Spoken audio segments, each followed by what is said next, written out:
Oh, why, hello. I was just trying to catch flies with my eyelashes like they do in Aeon Flux. Fuck, bug, shit, bug.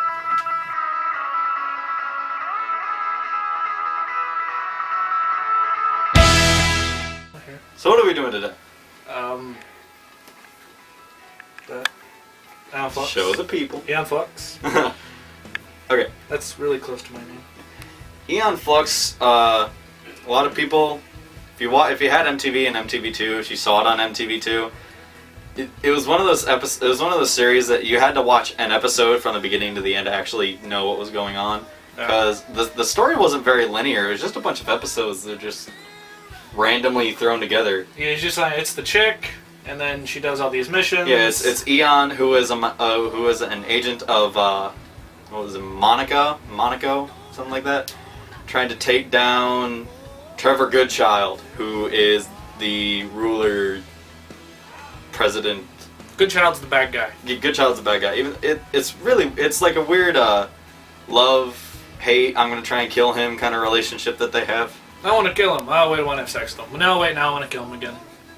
Yeah, it seems like there's always some weird, freaky sex thing going on. Like, I think the first episode that I watched was the very first episode, obviously. All I remember from that first episode was her, like, hitting a wall in the right spot, then it opening up, and then she was inside the wall. Then there was, like, a guy's nipple for some weird reason. And then she was on the other side of the wall.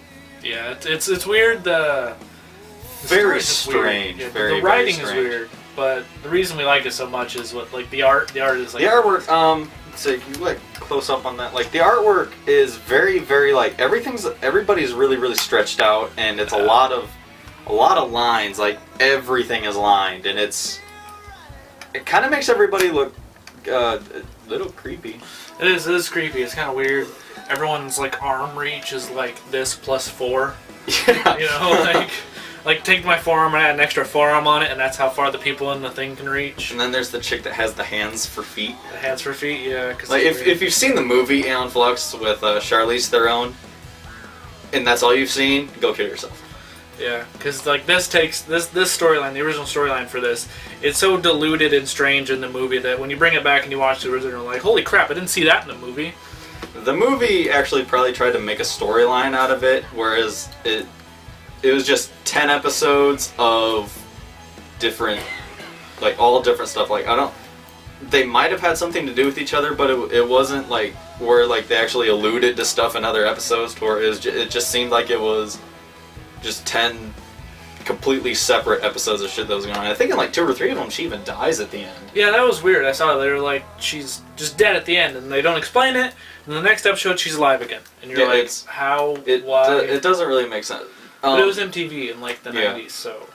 But the very last episode is kind of a mind fuck. Like, the whole series is pretty much a mind fuck. But then the very last episode, I think, it's probably the worst of them all because it has to do with like aliens and human evolution. Oh yeah, with those guys with that like piece missing. Yeah, the people that have like literally they're like leg, shoulders, leg. That was pretty much it. And there's nothing in between. There's like there's nothing there. Like no mouth. They can like take their eyeballs out, and that's how they have sex apparently. Because like Trevor did that with the one alien, and he like Aeon shows up and he's got like the weird alien eye. I don't know. It's really kind of. Doesn't make a whole lot of sense. It's just there's a lot of her trying to like sabotage everything he does. Yeah. And then have sex with him. Yeah, and then have sex with him. Which is how it goes. It's pretty much how it goes. It was the 90s. Yeah, it was. I mean, you could definitely tell like there were a lot of. I wouldn't necessarily say like cultural influences in this, but it was a lot of like you could tell it was from the 90s. Like if you remember like 90s culture and take like the Japanese people's like version of that and throw it in like a little ball and then whack it with the nonsense hammer. Yeah, that's pretty much Aeon Flux. I mean, I can't even really explain. Like, I can't even go really into storyline because I mean every episode is so different from each other that Aeon good, Goodchild bad. Kind of. They're both kind of. They played both sides of the field. Right.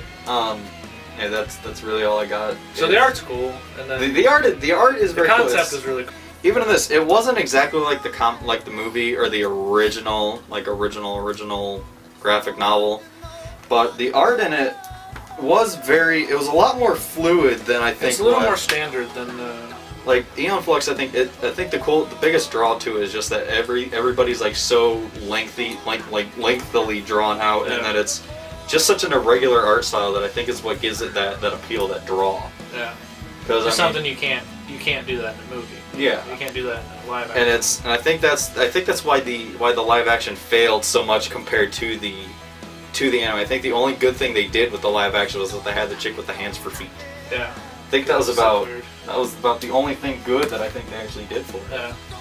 But I mean, other than that, I really don't know what to say. I mean, it's either you got to watch it, but you have to watch it all to even really get kind of a glimpse at what's going on, even though none of the episodes really have anything to do with each other other than it's Eon versus Trevor. If you liked the Riddick series, like Pitch Black and then Chronicles of Riddick, there was that little 30-minute movie between the two called Dark Fury, which, if you've seen that, that's the kind of art style. It's like I don't know if it was from the same people, but it's definitely reminiscent of it. Yeah, the art seems like it was drawn directly from the people who did Aeon Flux. But and I'd give it like a high 3, low 4, like point something out of 5 rice bowls for it, just because of it's definitely very odd.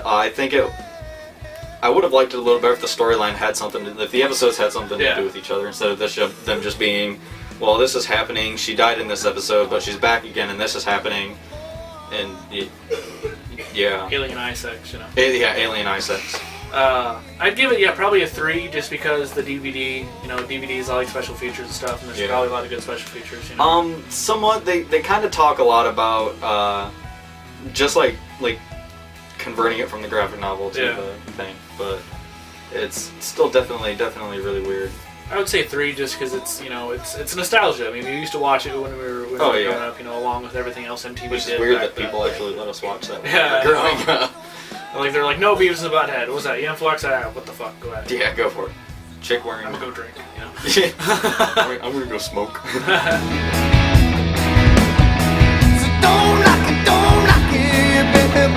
Okay, so next week I'm not going to show you the lineup of my movies. I think you've seen them enough. You're probably getting kind of bored with that, unless you like seeing the shit that I have, like some people. But for the next couple of weeks, I'm going to kind of do a Takashi Miike block.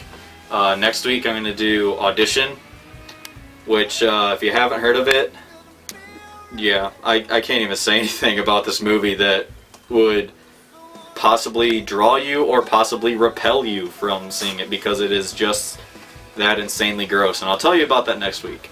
And then the week after, I shall do Sukiyaki Western Django, which Quentin Tarantino's in it, so if you like Tarantino, you're definitely gonna like it. So that's what I got coming up, and Ninja's out.